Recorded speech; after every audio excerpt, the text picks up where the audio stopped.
역시 추경에 대한 얘기들을 보다 자세하게 한번 다뤄보도록 하겠습니다. 요즘에 참 바쁘실 것 같고 저희 스튜디오에서도 자주 뵙는 것 같습니다. 세종시 맡고 있는 이재경 기자 현재 스튜디오 나와 있습니다. 어서 오십시오. 안녕하십니까? 네, 안녕하세요. 추경 얘기부터 한번 해보도록 하겠습니다. 구체적으로 어떤 얘기들이 나왔는지부터 한번 개괄적으로 설명을 해주시고 그다음에 보다 자세한 이야기 한번 다뤄보도록 하죠. 네, 이번에 참 돈 규모가 크다 보니까 네. 사실 그게 뭐 1조든 100조든 사실 일반인들이 받아들이기는 사실 똑같은 금액일 수도 있겠습니다. 네. 그래도 하나씩 좀 짚어보도록 하겠습니다. 이번에 발표한 추경 규모는 11조 8천억 원입니다. 그러니까 12조 원 정도가 되죠. 근데 이 12조 원이 전부 다 그 경기 부양에 쓰이냐? 그렇지 않습니다. 이 가운데 5조 6천억 원이 그 세입 경정, 그러니까 올해 들어와야 될 세금이 덜 들어와서 네. 메우는 역할로 5조 6천억 원이 일단 들어갑니다. 그러면 이제 6조 2천억 원이 남죠. 이 6조 2천억 원으로 세출 확대를 하는데요. 메르스와 가뭄 극복, 민생 지원 등에 쓰게 됩니다. 여기까지가 추경이고요. 추경 외에도 그 돈을 더 풀 계획이 있습니다. 기금 운용 계획을 변경하는 건데요. 기금은 사실 그 정부가 독자적으로 계획을 좀 바꿀 수 있는 틈이 있습니다. 한 20% 정도인데요. 예. 그래서 3조 1천억 원 정도를 기금에서 소상공인이나 주거 안정을 위해서 더 쓰겠다라고 발표했습니다. 그러면 추경과 기금을 합치면 15조 원 정도가 되죠. 예. 이만큼이 정부 재정을 확대하는 규모라고 보시면 됩니다. 그 외에 정부는 재정을 쓰고 공기업 또는 민간에서도 그 투자를 또 유도하도록 했습니다. 네. 이게 2조 3천억 원 정도 됩니다. 그러니까 재정 외에 공기업과 민간이 그만큼 돈을 더 쓰게 되는 거죠. 그리고 정부가 그 수출입은행이나 무역보험공사 등에 출자를 더 할 수가 있습니다. 네. 만약에 100원을 출자를 하면 한 1,100원, 1,200원 정도까지 더 대출을 해줄 수가 있거든요. 예. 그래서 한 3천억에서 4천억 원 정도를 더 한 3,600억 정도가 될 겁니다. 예. 출자를 해서 무보나 수운 또는 신기보 등에서 보증, 보험 또는 여신 등으로 4조 5천억 원을 더 대출을 해줄 계획입니다. 그래서 12조 원의 추경, 그다음에 3조 원의 기금 변경, 그다음에 금융지원까지 다 합치면 22조 원이 된다 이런 얘기입니다. 이렇게 다 합치다 보면 총 22조 원이 되는 거네요. 근데 처음에 뭐 22조 원을 할 때 사실 제가 알기로는 시장의 기대치는 이거보다 조금 더 높았다고 알고 있는데 뭐 이 정도 수준이면 뭐 적정하다 혹은 조금 모자라다. 현장 분위기는 좀 어떻던가요?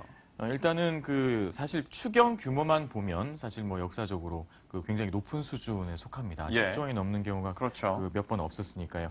그래서 이번 추경 자체는 사실 좀 큰 규모다라고 볼 수가 있는데 네. 그중에서 일단은 경기가 너무 안 좋다 보니까 세입 부족을 메워주기 위해서 5조 6천억 원이 들어갑니다. 예. 그래서 실제로 우리가 이번에 메르스와 가뭄에 대처하는 금액 자체는 사실 많지가 않은 거죠.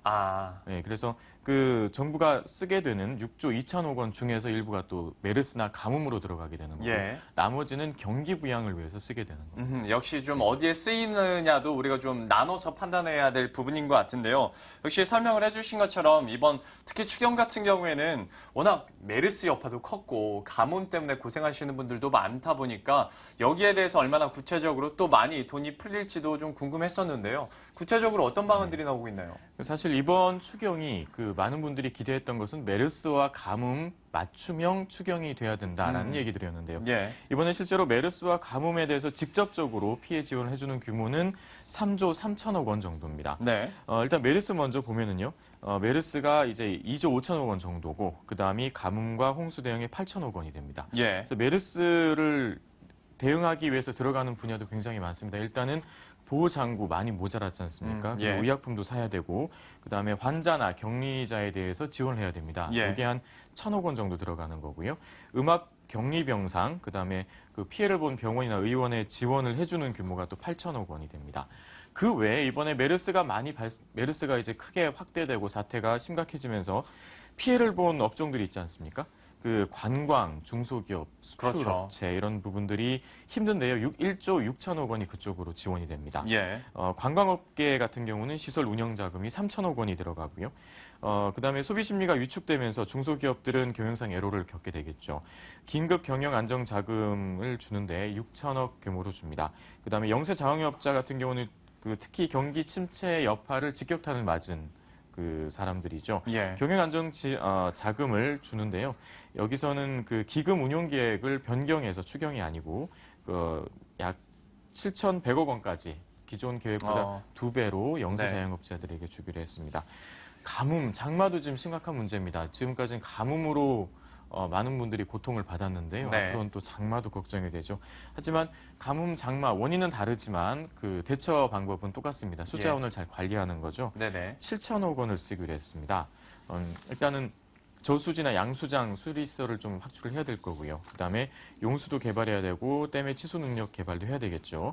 그다음에 노후저수지 같은 경우는 안전에 위협이 되는 곳들이 많이 있습니다. 408개를 보수해야 되고요.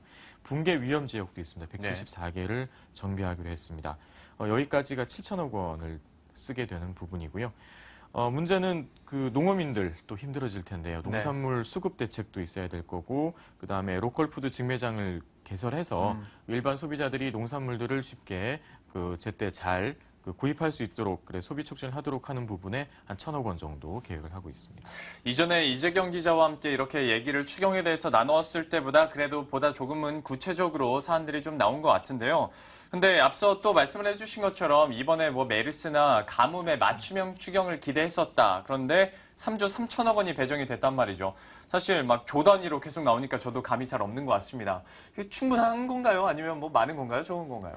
일단은 메르스와 가뭄을 어디까지 볼 거냐라는 예. 부분도 좀 고민이 될 수 있을 것 같습니다.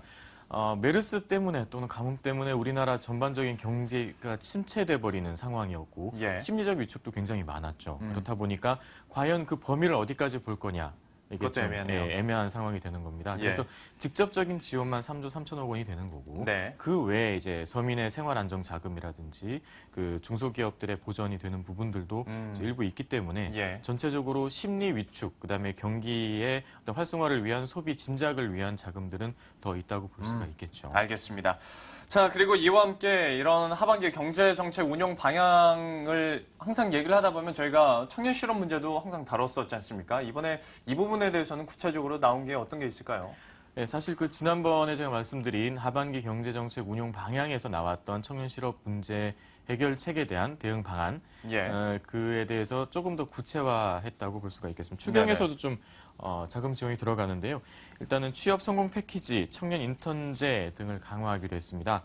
지난번에 말씀드렸는데 상생 고용 지원 제도가 있습니다. 임금 피크제를 도입한 기업이 정년이 연장된 만큼 임금이 줄어들겠죠. 예. 그만큼 청년을 더 고용을 하면 네. 1+1이 이제 완성이 되면 1인당 한 기업에 1,080만 원을 지원해주는 그 제도를 본격적으로 운영을 할 겁니다. 네. 그다음에 일학습 병행자라고 하는데요. 당장 취업을 해서 일을 하면서도 나중에 대학에 진학해서 근무 중에 학위를 딸 수 있는 제도가 있습니다. 5,600명을 더 확대해서 지원하기로 했습니다. 예. 그다음에 시간 선택제 일자리가 5,700명에서 12,700명으로 늘리고요. 메르스 때문에 여행 보건업종에서 또 실직자들이 생기지 않겠습니까? 그렇죠. 구직급여도 여기를 위해서 확대하기로 했습니다. 청년들이 노후 산단 잘 안 갑니다. 시골에 있는 그렇죠. 오래된 산단 안 가죠. 그래서 예. 노후 산단에 대한 스마트 공장으로의 전환 좀 더 빠르게 하기로 했습니다. 예, 어느 정도 좀 구체화가 계속 이뤄지는 모습 우리가 좀 엿볼 수 있을 것 같고요. 이번 추경 내용에 포함된 것 중에서 흥미로웠던 것이 공연 티켓 1+1이라는 게 있던데요. 이건 뭔가요? 예, 지금까지 조 단위, 1,000억 단위, 몇 천억, 몇 조 이렇게 얘기하다 보니까 사실 와닿는 얘기가 전혀 없어요. 우리 얘기 같진 않죠. 예. 남 얘기입니다, 사실은. 예. 하지만 이 공연 티켓 1+1은 누구나 이제 접근할 수 있는 건데요. 네. 말 그대로 공연 티켓을 끊으면 한 장을 더 준다는 얘기입니다. 예. 왜냐하면 메르스 때문에 사람들이 모이는 곳에 사람들이 안 갔습니다. 그러다 보니까 공연 업계가 큰 타격을 입고 있는데요. 특히 중국인 관광객들이 많이 몰리는 공연장들은 거의 폐쇄하는 지경까지 이르렀습니다. 네. 사실 예술의 전당에서 하는 큰 뮤지컬 같은 경우는 걱정할 필요가 없을 텐데 네. 그건 사실 일부 얘기일 테고요. 그렇죠. 대부분의 공연들은 사실 영세합니다. 특히 그렇죠. 대학로 가면 많은 공연장들이 있지만 네. 사람들이 없습니다. 그렇게 영세한 곳에서는 일주일 동안 공연을 못하면 폐쇄해야 되는 예. 말 그대로 망하는 그런 상황까지 초래를 하게 되는 거죠. 네. 그래서 집계된 걸 보니까 이번 6월 한 달간 공연 예매를 했다가 취소한 인원이 17,000명이나 됩니다. 그리고 공연 취소 건수는 523건이 집계가 됐고요. 예. 대관을 했다가 공연을 취소하면서 공연을 안 하게 된 게 428건이었습니다. 그래서 사람들이 좀 공연을 많이 좀 보고 공연업계에 좀 도움이 되도록 하자라는 취지에서 공연 티켓 1+1을 계획했고요. 아까 말씀드린 대로 그 큰 공연들은 우리가 뭐 신경을 안 써줘도 그 잘 운영이 되니까 소규모 공연 위주로 지원을 하기로 했습니다. 네. 그래서 티켓 가격은 5만 원으로 상한을 주게 됐고요. 예. 비싼 티켓까지 해주면 아무래도 상대적 박탈감을 느끼는 그럴 수 분들이 있죠. 많이 계시지 않겠습니까? 예. 그래서 대학로 연극처럼 규모가 작은 공연, 음악, 무용 등을 중심으로 지원을 하게 됩니다. 그래서 공연당 한도도 100석까지만 해주기로 한 거고요. 네. 그래서 1인당 2장까지 구입을 할 수가 있습니다. 그래서 그 한 사람당 2장 가격으로 넉 장까지 구입을 할 수 있는 거니까요. 네. 뭐 연인이나 가족과 함께 보러 예. 갈 수 있겠죠.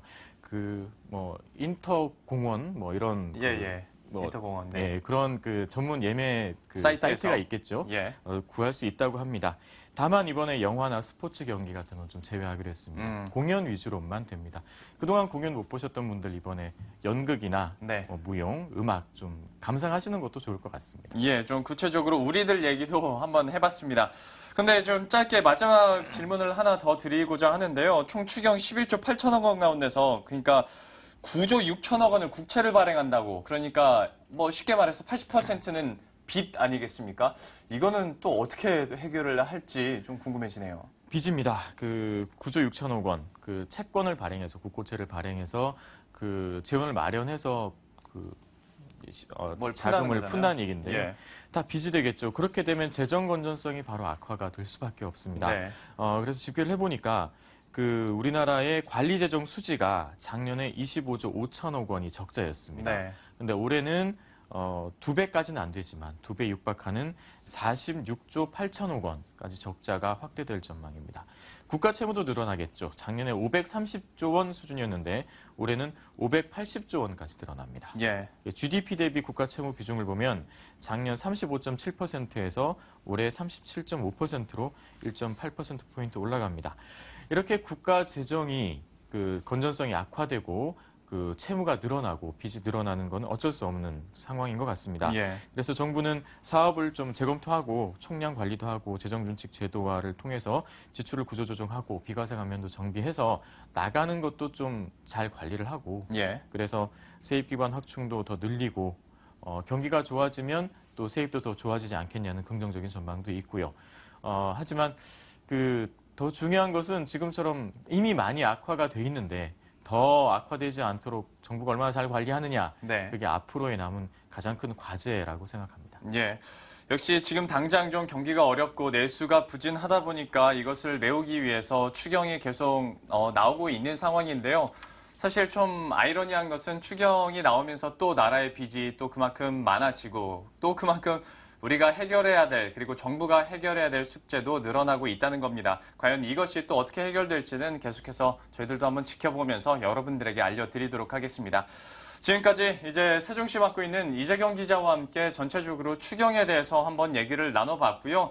시간이 많이 갔기 때문에 함께 좀 인사를 드리도록 하겠습니다. 저희들은 내일 이 시간 그리고 주말이죠. 주말 좀 푹 쉬시고 월요일에 다시 찾아뵙도록 하겠습니다. 함께 인사드리죠. 시청해주신 여러분 고맙습니다.